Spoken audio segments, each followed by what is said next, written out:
Então, galera, tudo bem? Eu sou o professor Edson e hoje a gente vai apresentar aqui para vocês uma atividade de física que trata dos conceitos de calorimetria especificamente. O professor Sebastião preparou aqui para a gente uma atividade hoje bem legal, em que a gente vai poder compreender o comportamento térmico dos materiais, principalmente conceitos como calor específico, capacidade térmica, transferência de calor, sistemas isolados. A gente vai conseguir ver na prática hoje qual a importância e como é que esses conceitos estão relacionados às situações reais, né, cotidianas da gente. Beleza? Então agora o professor Sebastião vai conduzir a atividade. Bora estudar, galera. Olá, pessoal. Então vamos dar sequência à atividade experimental, né?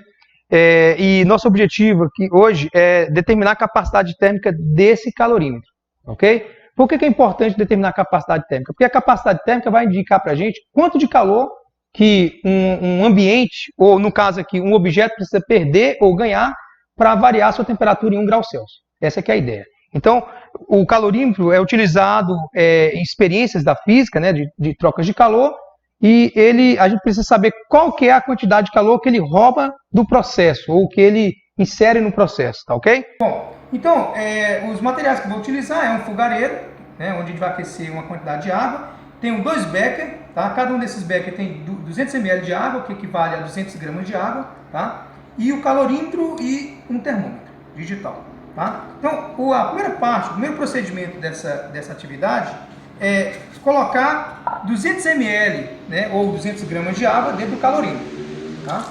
E medir qual que é a temperatura inicial desses dois objetos. Quais são os objetos? O calorímetro e a água. Então, vou chamar essa aqui de água fria, né? E esse aqui o calorímetro. Então, vamos ver qual a temperatura inicial desses dois objetos. Por que a temperatura inicial dos dois objetos? Porque eles estão em equilíbrio térmico. Vou esperar um pouquinho, tá?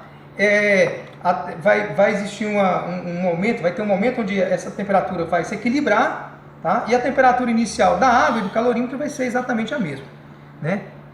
Vamos esperar um pouco e ver que temperatura que é essa. Tá? Aqui está marcando agora 25,1 graus Celsius, ok? Essa é a temperatura inicial. Então a temperatura inicial do calorímetro é igual à temperatura inicial da água, que eles chamam de água fria, ok? O próximo procedimento é a gente aquecer esse becker com 200 ml de água, ou seja, 200 gramas de água, e inserir essa água aqui dentro do calorímetro, né? Então, ou seja, eu vou medir a temperatura dessa água antes de eu colocar ela aqui dentro do calorímetro, tá? Então, eu vou ter a temperatura inicial da água fria, temperatura inicial do calorímetro, e vou ter a temperatura inicial dessa água aquecida, antes de colocar ela aqui dentro do calorímetro, tá? Depois que eu colocar aqui dentro, vou tampar, vou esperar entrar em equilíbrio térmico, e vou medir a temperatura final do calorímetro, da água fria e da água quente. Ou seja, na verdade, é a mesma temperatura final para todos os objetos, porque a água quente vai perder calor e a água fria e o calorímetro vão ganhar calor, tá certo? De forma que vai atingir o equilíbrio térmico e esse equilíbrio térmico vai ser a temperatura final, né, dos 3 objetos, ok? Então vamos acender o fogareiro e esperar essa água aquecer. Tá? Vou usar esse termômetro para fazer a medida da água, da temperatura inicial da água quente.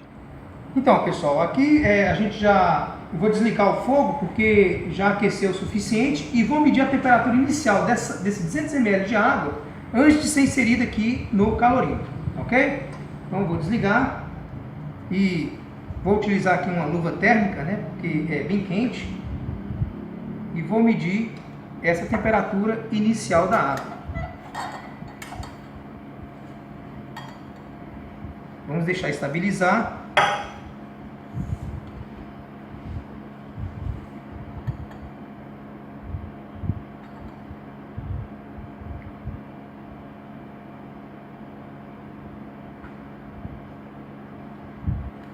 Antes de colocar, eu vou sustentar ela um pouquinho, o becker um pouquinho, para que ele não troque calor com a superfície, né? Então, equilibrar ele de forma que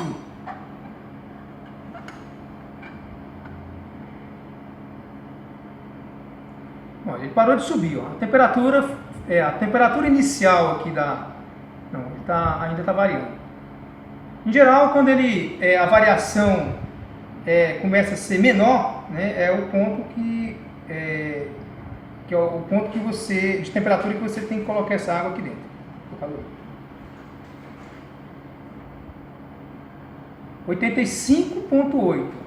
85,8 é a temperatura inicial da água que vai ser inserida dentro do calorômetro, da água quente, ok? 85 já está variando aqui. 84,7, Edson. Vou colocar aqui dentro, tá certo? E vou tampar o calorímetro, tá? E agora eu vou medir a temperatura desse conjunto, ou seja, a temperatura final do calorímetro, que recebeu o calor, né, porque o calor sempre se propaga naturalmente do objeto mais quente para o mais frio, né? Então o calorímetro recebeu o calor, né, a água fria também recebeu o calor e a água quente perdeu o calor. Tá? Então vamos ver qual a temperatura de equilíbrio térmico, ou seja, os três objetos que estão aqui envolvidos, que é a água quente, a água fria e o calorímetro, vão atingir uma temperatura que a gente chama de temperatura final, que é a temperatura de equilíbrio térmico do sistema. Tá? Por enquanto está marcando aqui 54,1, 54,2. Né? Vamos esperar um pouquinho, porque esses processos eles precisam ser bem rápidos, porque à medida que vocês viram que quando eu tirei o beck aqui do fogareiro, né, a temperatura aumentou e chega um ponto que ela começou a variar, porque essa água começa a perder calor para o meio, né? Então é importante que esses processos sejam rápidos, né? Mas aqui, está há bastante tempo, com 54,2, a temperatura final de equilíbrio térmico. Tá? A gente pode ver aqui, essa é a temperatura final de equilíbrio térmico, 54,2. Então, dessa forma a gente finaliza, né, esse processo que o Edson vai equacionar no segundo momento. Quais as relações funcionais que possibilitam a gente calcular qual que é a capacidade térmica do calorímetro. Obviamente que ele vai mostrar o princípio da conservação de energia, ou seja, a quantidade de calor que a água quente perdeu, ela foi cedida para a água fria e para o calorímetro. De forma que o somatório da quantidade de água cedida, mais calor cedido, mais a quantidade de calor perdida, recebido, tem que ser igual a zero. Ok? Então a gente encerra aqui e o Edson assume essa missão de estruturar formalmente, né, do ponto de vista das relações funcionais, o que aconteceu aqui nessa experiência. E aí, rapaziada, tudo bem? Então, a gente vai hoje para a nossa etapa final lá da experiência que foi executada pelo professor Sebastião, fazer exatamente aquilo que ele falou lá, que é o equacionamento do problema para a gente, então, determinar a capacidade térmica do nosso recipiente, que era o calorímetro, né? Para ver como é que o calorímetro se comportou naquela transferência de energia, quantas calorias ele precisou receber para cada grau Celsius que ele teve de aumento na sua temperatura. Vamos só relembrar como é que o professor Sebastião fez lá e quais foram os dados que ele colheu para a gente poder, então, fazer a nossa parte matemática aqui. Então, ele tinha lá dentro do recipiente, dentro do calorímetro, ele tinha uma quantidade de água fria, que ele foi lá com o termômetrozinho mediu a temperatura, e a gente já tem registrado aqui os dados que o professor Sebastião colheu. Então, a gente tinha massa de água fria e massa de água quente, que eram 200 gramas. A massa de água fria que estava dentro do calorímetro tinha uma temperatura inicial de 25,1 graus Celsius. Ele aqueceu 200 gramas de água no fogareirozinho e, atingidos lá 84,7 graus Celsius, ele introduziu a água quente no recipiente, que então se misturou com a água fria, e aí ele esperou que atingissem o equilíbrio. E ele mostrou lá no vídeo para a gente a temperatura de 54,2 graus Celsius, que era a temperatura que o sistema atingiu após ter se equilibrado. Um dado importante que a gente deve se lembrar é o calor específico da água, né? Que vale 1 caloria por grau Celsius. Então, a gente tinha duas massas de água com temperaturas diferentes, uma fria e uma quente, e aí ele justamente introduziu a água fria, aliás, a água quente no recipiente onde estava a água fria e aguardou que o equilíbrio se estabelecesse nessa temperatura que está aí. Bom, qual é o princípio do nosso problema, para equacionar o nosso problema? O princípio é exatamente o balanço energético que a gente precisa fazer naqueles processos de transferência de calor. Balanço como assim? Somar aquilo que foi cedido de energia com aquilo que foi recebido de energia.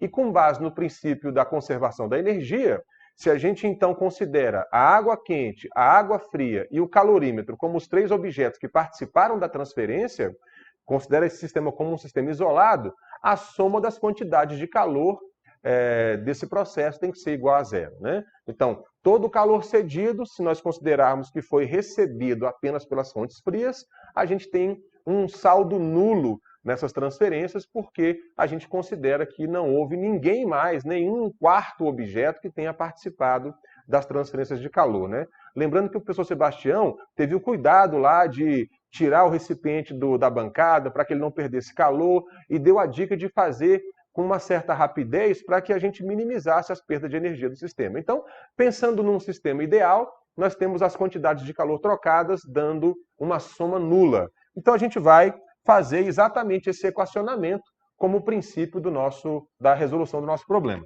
Então, vai ficar a quantidade de calor da água quente mais a quantidade de calor da água fria mais a quantidade de calor do calorímetro, sendo uma soma nula, todo mundo somado dando igual a 0. Reparem o seguinte, cada quantidade de calor dessas que está aqui na expressão, a gente pode utilizar a equação da expressão geral do calor sensível, né? A equação fundamental da calorimetria, onde a gente tem a quantidade de calor sendo igual à massa do objeto multiplicada pelo seu calor específico e pela variação de temperatura. Então, para cada quantidade de calor dessa que está aqui, a gente pode substituir por aquela expressão lá em cima, uma vez que não houve mudança de estado físico de ninguém dentro do processo. Então, quem é a quantidade de calor cedido pela água quente? É a massa de água quente vezes o calor específico da água vezes a variação de temperatura que a água quente experimentou. Mais quantidade de calor da água fria é a massa de água fria vezes o calor específico da água fria vezes a variação de temperatura da água fria. Mais a quantidade de calor recebida pelo calorímetro é a capacidade térmica do calorímetro multiplicada pela variação de temperatura do calorímetro, isso tudo dando igual a 0. Bom, duas coisas importantes valem a pena a gente ter atenção aqui. Primeira, nessa soma dando igual a 0, pode parecer estranho uma soma dando igual a 0, mas a gente tem que lembrar o seguinte, nos processos de transferência de energia, aquelas fontes quentes, ou seja, as fontes que cederam energia, terão a sua quantidade de calor negativa, porque elas perderam energia. Ao mesmo tempo, as fontes frias que receberam essa energia terão a quantidade de calor positiva. Então, quem cede reduz a quantidade de energia, calor negativo. Quem recebe tem a quantidade de energia aumentada, calor positivo. Nós não vamos precisar colocar esses sinais aí previamente, porque isso naturalmente vai aparecer nas variações de temperatura. Então, quem esquentou vai ter ΔT positivo, e quem esfriou terá ΔT negativo, é só a gente substituir os valores das temperaturas final e inicial, né? Lembrando que delta de temperatura é sempre temperatura final menos a inicial. Outra coisa importante que vocês devem ter percebido aqui. Quando eu coloquei as quantidades de calor da água quente e da água fria, eu utilizei aquela expressão como está ali. Coloquei massa vezes calor específico. Já na quantidade de calor do calorímetro, nós colocamos o comportamento térmico do calorímetro. Ou seja, nós não colocamos massa do calorímetro vezes calor específico do isopor, por exemplo, do qual é feito o calorímetro. Então, essa expressão aqui, ela tem esse produtozinho massa vezes calor específico, que é exatamente a capacidade térmica do objeto que participará das transferências de calor. Então, lá no calorímetro, a gente optou por não colocar o produto massa vezes calor específico, porque interessa para a gente reconhecer o comportamento térmico do objeto como um todo, né? Então, a gente colocou exatamente a capacidade térmica, que é o objetivo final da experiência do professor Sebastião. Então, agora é só substituir os dados aqui e fazer as continhas. Acompanhem com a gente as continhas, que já fizemos previamente, para ver se o nosso resultado confere com o de vocês. Então, vamos lá. Massa de água quente, 200 gramas, vezes calor específico da água é 1, vezes variação de temperatura da água quente, é a temperatura final da água quente, que é a de equilíbrio, que está aqui, 54,2 graus Celsius, menos a temperatura inicial da água quente, que é essa aqui, 84,7 graus Celsius. Mais massa de água fria, 200 gramas. Vezes calor específico da água é 1, vezes a variação de temperatura da água fria, que é a final de equilíbrio, 54,2, menos a inicial da água fria, que é 25,1 graus Celsius. Mais a capacidade térmica do calorímetro, vezes a variação de temperatura, que é exatamente igual à variação da água quente, da água fria, né? Porque a água fria e o calorímetro estavam juntos. Então vai ser 54,2 menos 25,1, tudo isso igual a 0. Muito bem. Fazendo essas continhas, 54,2 menos 84,7 dá menos 30,5. Então vai ser 200 vezes 1 vezes menos 30,5. Mais 54,2 menos 25,1 dá 29,1. Então, 200 vezes 1 dá 200 vezes 29,1. Mais capacidade térmica do calorímetro vezes 29,1. Todo mundo aqui dando 0. 200 vezes menos 30,5, menos 6.100. Mais 200 vezes 29,1, 5.820. Mais capacidade térmica do calorímetro vezes 29,1, igual a 0. Menos 6.100 mais 5.820, 280. Negativo, né? Menos 280. Isso mais capacidade térmica do calorímetro vezes 29,1 igual a 0. Passamos esse 280 para o lado de lá, ele vai positivo. Passamos o 29,1 por baixo, ele vai dividindo, porque ele estava multiplicando. A gente vai ter, então, que a capacidade térmica do calorímetro vai ficar igual a 280 dividido por 29,1. Capacidade térmica do calorímetro aproximadamente igual a 9,6 calorias por grau Celsius.